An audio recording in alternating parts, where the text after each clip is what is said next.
안녕하세요. 그대가 보살입니다. 서감입니다.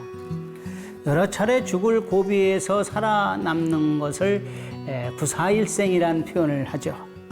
죽을 고비가 찾아오면 어떤 사람은 죽음을 맞이하기도 하고요.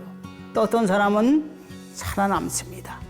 꼭 죽어야 할 상황에도 살아남는 사람이 있어요. 이것은 자신을 지켜주는 소신이 있다고 하지요. 저주를 퍼붓고 말이야. 독약으로 죽이려 해도 웬만해서는 죽지 않습니다. 오히려 이런 것들을 먹더라도 뱉어버리죠. 달마 대사가 그렇거든요. 달마 대사는 선종의 창시자이기 때문에 다른 그전에 있던 세력에 의해서 많이 시기와 질투를 당해서 이 저주와 독약으로 죽임을 당한 적이 있어요. 그런데 다 뱉어냈거든요. 이 달마대사를 간센보살의 후신이라고 말합니다. 그래, 재난과 고통 또 저주와 독약이 올 때는 간센보살을 불러야 합니다. 죽을 고비를 넘고서 살아날 수 있습니다. 서감스님의 그대가 보살입니다는 가능경을 바탕으로 간센보살이 전하는 메시지를 함께 배우고 되새기는 시간입니다. 오늘도 지난 시간에 이어서 간센보살의 가르침으로 들어가 보겠습니다.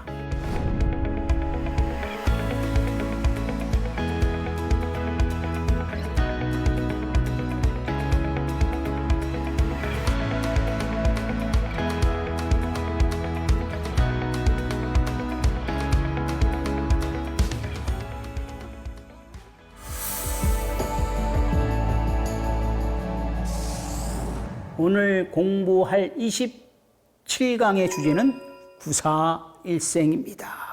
혹수 금가세라, 혹은 감옥에 갇혀 목에 칼을 쓰거나 수족 비축에 손발에 쇠고랑이 차여 있어도 말이요, 연피가늠용 간센보살을 생각하는 힘으로 석연득의 탈이라 확 풀려가지고서 해탈을 얻으리라 말이에요. 이 가세는 아닙니다. 칼과 쇠고랑에 얽혀 있는 것보다 더 무섭고 황당한 것은 뭐냐 하면 스스로 어리석음에 꽁꽁 묶여 있는 것이에요. 어리석다 말을 많이 하죠. 이 어리석음은 탐진치 삼독 중에 하나잖아요. 그래서 거기 치심에 해당됩니다. 이 탐진치 삼독은 마음의 분열이고 큰 번뇌 중에 번뇌망상 중에 하나단 말이야. 어리석음은 어디서 일어나나? 어리석음은 무명에서 일어나는 것입니다. 번뇌망상에 덮여서 진실을 바르게 보지 못하고 진리를 등지게 되는 것이죠. 어리석음은 이 번뇌의 밑바탕이 되기도 합니다. 어리석음의 속박에서 벗어날 때 우리는 사실 진정한 자유인이 되는 것이고요. 어두운 어리석음의 쇠고랑을 누가 채웠습니까? 바로 나 자신이에요. 나단 말이에요. 누가 채워주지 않고 어리석음이 일로 오라고 손짓하는 경우도 없고 내 스스로가 어리석음의 쇠고랑을 채운 겁니다. 그러니까 나의 잘못된 한 생각으로 밝음을 저버리고 어두운 세상에서 살아가는 것이다. 어리석음으로 살아가는 것이다. 천수경에는 이런 말씀이 있죠. 아약향 축생 자득대지에 축생 세계에 내가 갈 때 지혜가 절로 생겨지다. 지혜가 없는 그런 축생 세계의 나의 그 어두운 마음이, 어리석음이 대자대비의 간센보살께 귀의하고 기도하는 마음에서 지혜가 저절로 충만되는 것입니다. 간센보살의 위실력은 진실에서 절대로 헛되지 않습니다. 지혜와 자비를 충족시키는 간센보살을 생각하는 그 연부를 하면 세상 밖의 어지러움과 내 안의 그런 장애 속에서 확 풀어나는 거예요. 간센보살 연불의 특징 하나는 확 풀려난다는 거예요. 요즘 머리가 나빠서 수행하기 힘들다 이런 말을 좀 듣습니다. 그런데 수행이라는 것은 머리로 하는 것이 아니에요. 마음으로 하는 것이다. 물론 간음 수행을 하면 이게 뇌가 좋아져서 머리가 좋아지는 경우가 있는데 수행은 머리로 하는 것이 아니라 마음이 하는 것이다. 꾸준히 반복하는 그런 마음속에서 지혜는 피어나고 깨달음에 이르는 것입니다. 머리로 수행한다면 말이에요. 옛날에 부처님 제자 중에서 제일 머리 나쁜 사람이 누굽니까? 주리반득 아니에요. 개성을 못 외웠죠. 아무리 가르쳐줘도 막 형이 가르쳐주고 막 대중이 가르쳐주고 나중에는 이제 부처님이 가르쳐서 됐는데 그 머리가 아주 나빴단 말입니다. 그럼 머리를 공부한다면 그 주리반득하가 어떻게 깨달음을 얻었고 그 대중의 스승이 되겠습니까? 꾸준한 수행으로 이제 마음을 열었기 때문에 주리반득하는 깨달음을 얻었고 스승이 된 것이에요. 주조 제독약, 주문으로 저주하고 온갖 독약으로 소욕해신자라 몸을 해치는 자가 있어도 연피간음력 간센보살을 생각하는 힘으로 환착 어원인 본인에게도 돌아가 해를 입게 한다. 저주와 독약의 날입니다. 이 환착 어원인 본인에게 돌아가서 해를 입힌다. 이 부분에 대해서는 논란거리가 있었어요. 왜냐하면 간센보살의 자비 정신이 해를 입히는 것에 물론 저주와 독약을 품었지만 해를 입히는 거에 대해서 이건 아니다 라고 이제 논란이 있었던 부분인데 여기서 우리는 뭐를 알아야 되냐면은 인과를 알아야 됩니다. 인과는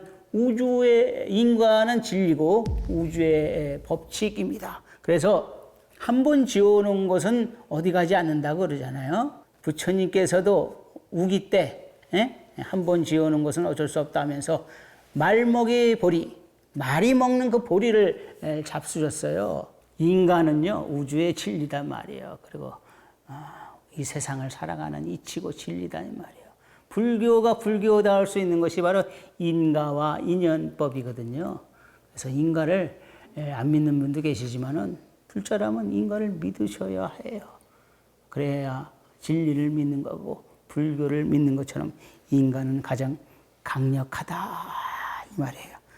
이 문제는 뭐냐면은 이 참회하고 다른 삶을 살지 않는 데 있어요. 성인과 이 착한 사람을 해치려는 그런 악한 마음과 행동은 그 가보가 곧바로 돌아간다는 것을 아셔야 합니다.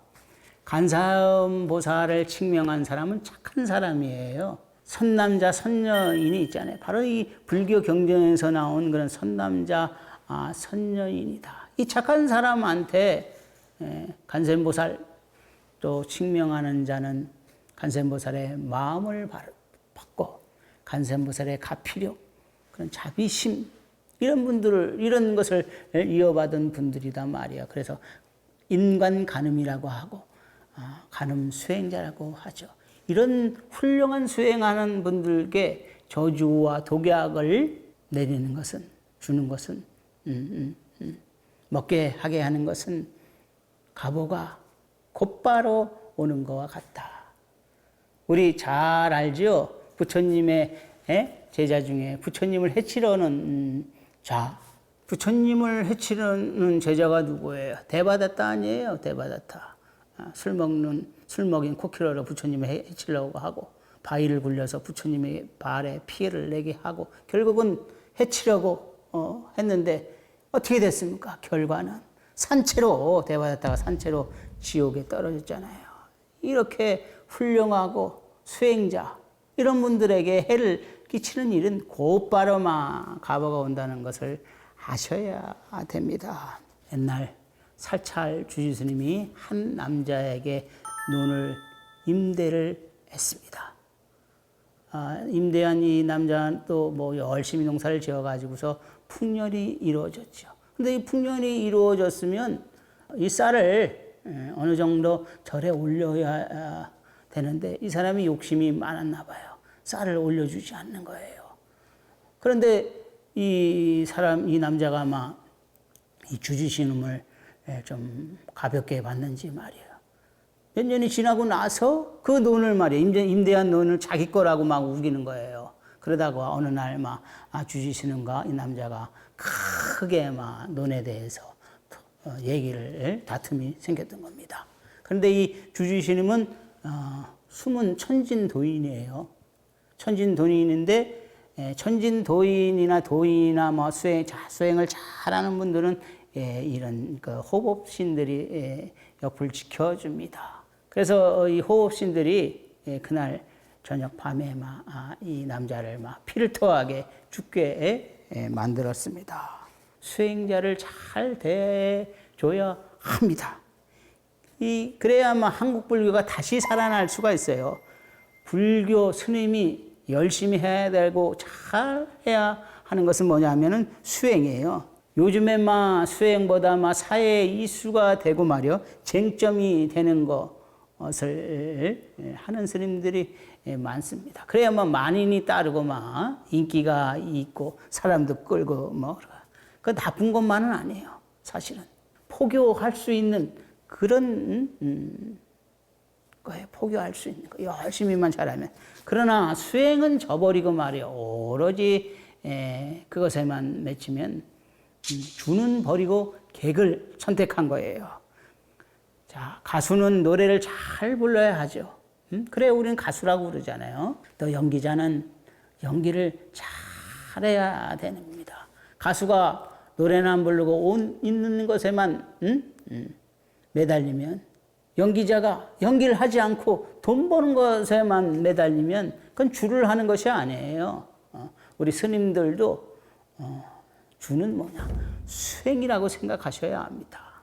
아무리 인기가 많고 그러셔도 수행이요. 불교는 이 수행이 주가 되어야 됩니다. 그래야 근본을 따를 때 불교는 발전하는 것이고요. 불교가 발전해야만 이 세상의 행복과 평화가 이루어지는 것입니다.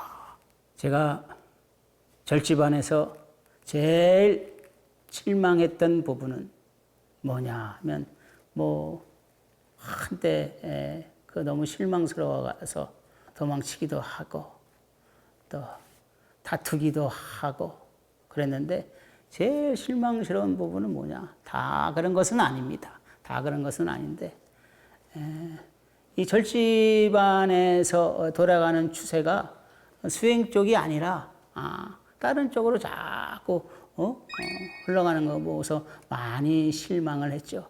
왜냐하면 기대감이 크기 때문이죠.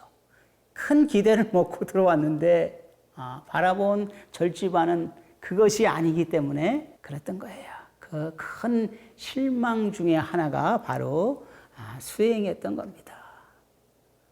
행자 시절 이른 새벽에 소리, 풀벌레 소리죠. 풀벌레 소리가 스님들 수행하는 소리로 잘못 오인하고서 스님들이 이렇게 수행을 열심히 하는구나. 그 호흡 수행인 줄 알았어요. 슉 들어마시고 슉 하고 내뱉는 그 풀벌레 소리를 스님의 수행 소리로 오해하고 나서 나중에 알고 보니까 그건 아니었고요.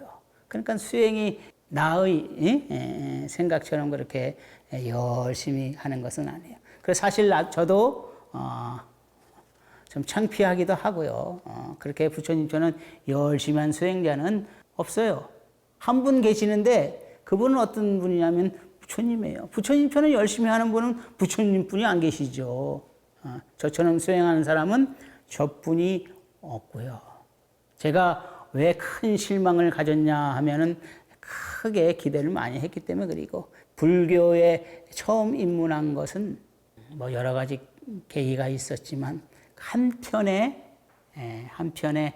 영화에서 불교에 많은 관심을 이끌었어요. 그래서 그것에 이제 푹 빠졌는데 그 영화가 뭐냐면은 리틀부터라.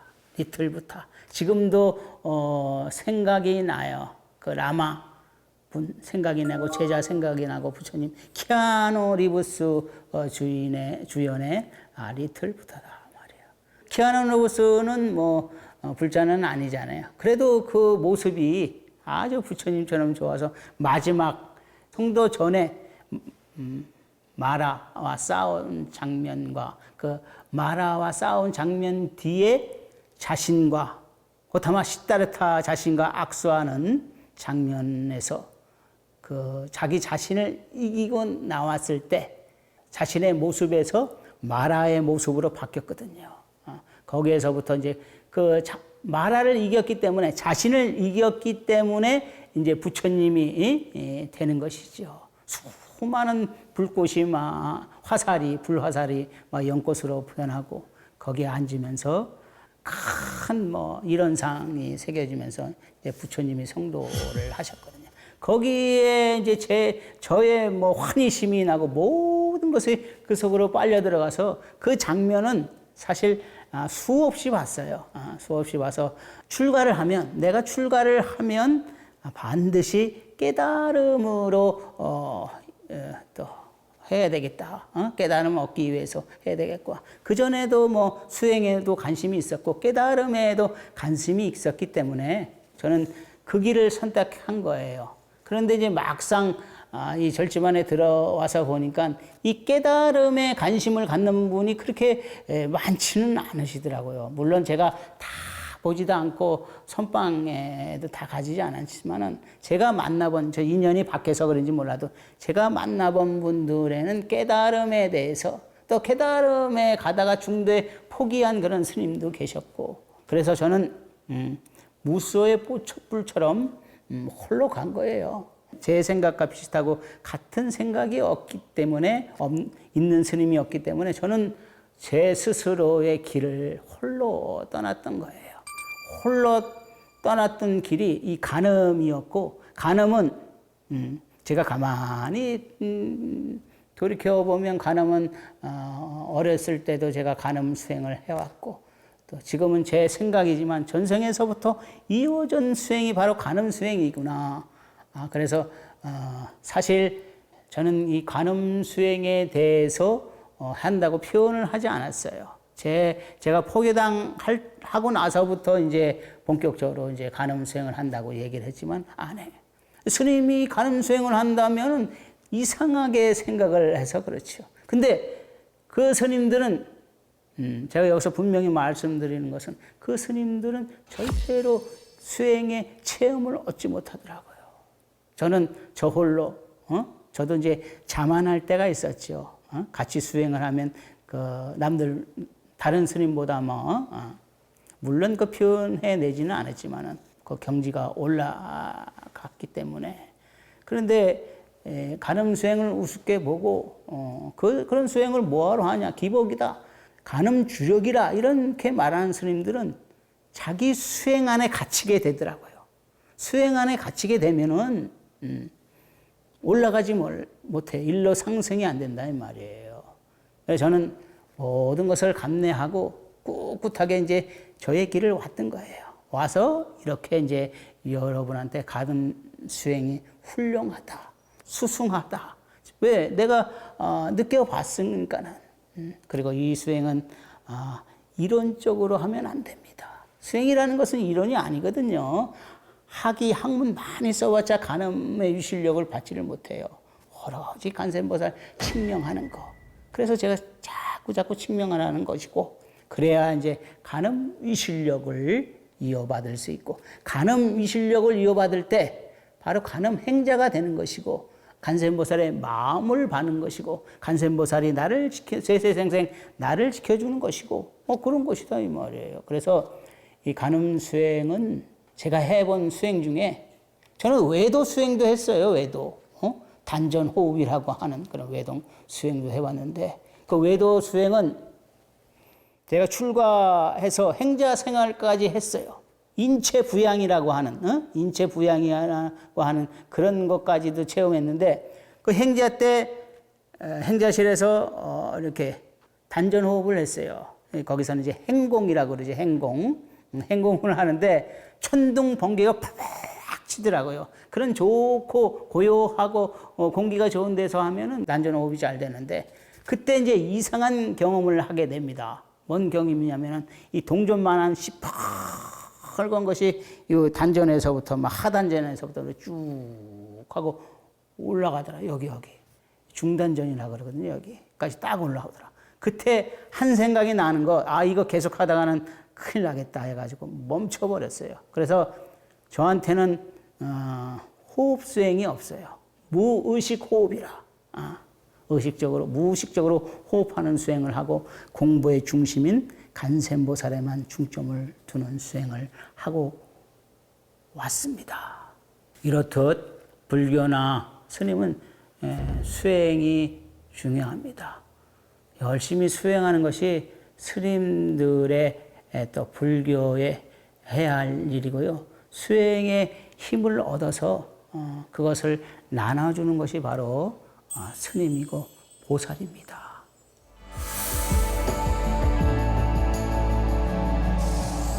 27강에서는 구사일생을 주제로 말씀드렸습니다. 이 감옥에 갇히고 저주를 받아도 살아남는 법이 있어요. 남이 나를 해치려고 해도 살아남는 방법이 있습니다. 그것은 간센보살을 칭명하는 거예요. 그러면 환차거원이라 말이에요. 모든 고통에서 벗어날 수가 있는 것입니다.